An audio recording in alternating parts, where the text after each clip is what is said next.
বারুইপুরে ধৃত প্রভাস মণ্ডলের মৃত্যু। আত্মরক্ষায় প্রভাসকে গুলি পুলিশের। প্রভাসকে নিয়ে সূর্যপুরে পুনর্নির্মাণে যায় পুলিশ। পুলিশের আগ্নেয়াস্ত্র ছিনিয়ে পালানোর চেষ্টা করে প্রভাস। আরো একবার জানাই, বারুইপুরে ধৃত প্রভাস মণ্ডলের মৃত্যু। বারুইপুরে যে ঘৃণ্য ঘটনা, নাবালিকাকে ধর্ষণ করে খুনের ঘটনা, সেই ঘটনাতে ধৃত প্রভাস মণ্ডল, তার মৃত্যু। আত্মরক্ষায় প্রভাসকে গুলি পুলিশের। প্রভাসকে নিয়ে সূর্যপুরে পুনর্নির্মাণে যায় পুলিশ। পুলিশের আগ্নেয়াস্ত্র ছিনিয়ে পালানোর চেষ্টা করে প্রভাস। আমাদের সঙ্গে সরাসরি সান্নিক রয়েছেন প্রতিনিধি। সান্নিক, ঠিক কি ঘটেছিল সেই সময়? দেখো, গতকাল রাত্রি 12:45-এর ঘটনা। বারুইপুর থানার একটি তদন্তকারী দল, তারা প্রভাস মণ্ডলকে সঙ্গে নিয়ে এই গোটা ঘটনার রিকনস্ট্রাকশন করতে ঘটনাস্থলে নিয়ে আসে।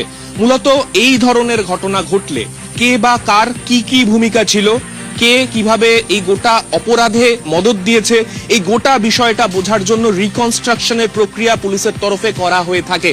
এবং ঠিক সেই কারণে অভিযুক্ত প্রভাস মণ্ডলকে সঙ্গে নিয়ে এই জায়গাতে, যেখানে ঘটনাস্থল, সেইখানেই পুলিশ এসে পৌঁছয়।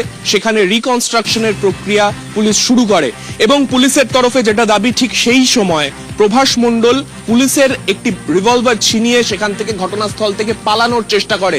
এবং যদি তুমি গোটা জায়গাটা দেখো, যে জায়গা রেল লাইনের পাশে একটা পুরো বাদা অঞ্চল, পুরোপুরি চারদিকে জঙ্গল রয়েছে, পুকুর রয়েছে, বিভিন্ন অনেকগুলি পুকুর রয়েছে পরপর, এই জায়গা কিন্তু পুরো কার্যত জনমানব শূন্য। সেইখানে যখন পুলিশ এই রকম একটা পরিস্থিতির মুখোমুখি হয়, পুলিশের তরফে পাল্টা আত্মরক্ষার্থে গুলি চালাতেও পুলিশ বাধ্য হয় এবং সেই গুলিতে ঘটনাস্থলে আহত হয় প্রভাস মণ্ডল।